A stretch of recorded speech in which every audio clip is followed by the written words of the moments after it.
1957, um jovem diretor chamado Stanley Kubrick mostrou ao mundo, às vezes, ser fuzilado por seus próprios oficiais é rotina de guerra. Essa frase ecoa como um frio sussurro, inaugurando um mergulho nas entranhas de um cinema que escolheu questionar a euforia da batalha e revelar sua face mais desumana. Desde os primeiros lampejos de antiguerras na sétima arte até a devastadora visão kubrickiana, o cinema demonstrou que a glória muitas vezes é apenas uma fachada para a brutalidade que consome a alma dos combatentes.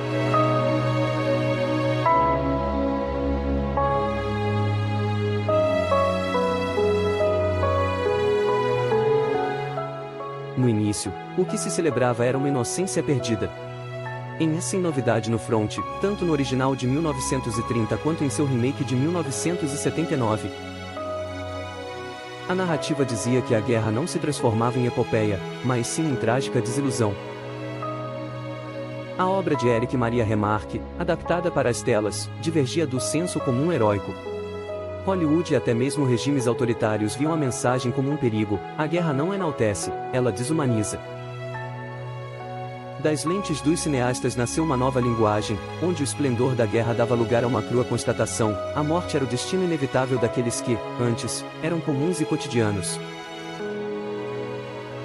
Kubrick, por sua vez, reinventou o olhar sobre o conflito.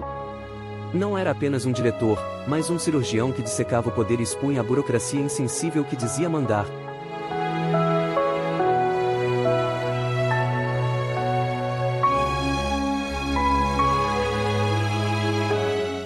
Em A Glória Feita de Sangue, o diretor apresenta cenas de julgamento que se assemelham a autópsias de poder, onde cada enquadramento simétrico e cada pincelada de iluminação clínica realça o desespero silencioso dos soldados. O olhar gélido do Kubrick-Starry, aquele olhar que parece perfurar a alma, captura, de forma única, a angústia de quem é reduzido a um mero peão em um tabuleiro de interesses impiedosos.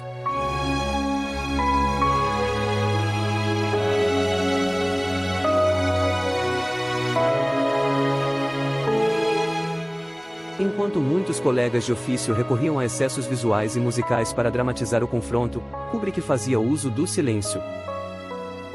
O som cadenciado das botas no chão ou a fria luz que delineava os rostos marcados pelo horror criavam um ambiente onde cada pausa carregava o peso da desumanização.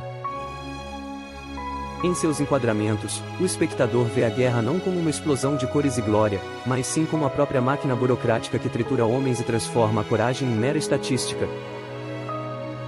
Essa execução final, desprovida dos clichês dramáticos, reforça a ideia de que os horrores da guerra residem na rotina, na ordem implacável do caos humano.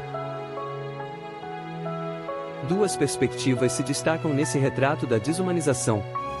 Pela visão alemã, como em A Ponte, em 1959, jovens se veem obrigados a defender uma ponte sem significado, um símbolo da futilidade do sacrifício. Já a perspectiva japonesa, em O Túmulo dos Vagalumes, 1988, apresenta a guerra como um flagelo que ameaça até mesmo a inocência das crianças. Em ambos os casos, o inimigo não é uma entidade distante, mas a própria guerra que devora vidas, sem distinção. O anti-guerra, portanto, não se identifica com bandeiras ou ideologias, sua denúncia é universal, pois o verdadeiro terror reside na incapacidade de encontrar humanidade em meio ao conflito. À medida que o foco se desloca para os últimos atos desse documentário, a tensão se intensifica.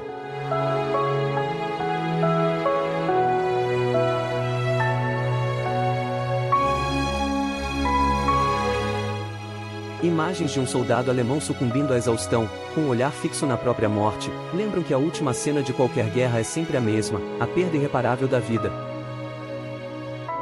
Essa constatação fica ainda mais perturbadora ao fazer o corte para o som de um helicóptero em Apocalipse Now, um prenúncio de como o conflito evoluiria para se tornar um espetáculo psicodélico no Vietnã. A promessa é clara: o próximo capítulo do cinema de guerra trará uma nova dimensão, onde o surreal se mistura à realidade e a guerra perde qualquer traço de heroísmo. A jornada pelo cinema anti-guerra, traçada por Kubrick e seus contemporâneos, revela uma transformação profunda.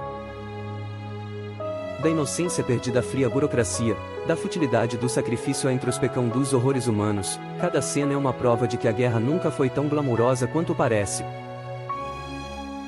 A verdade dolorosa se impõe: o conflito é, acima de tudo, um campo de desumanização e sofrimento.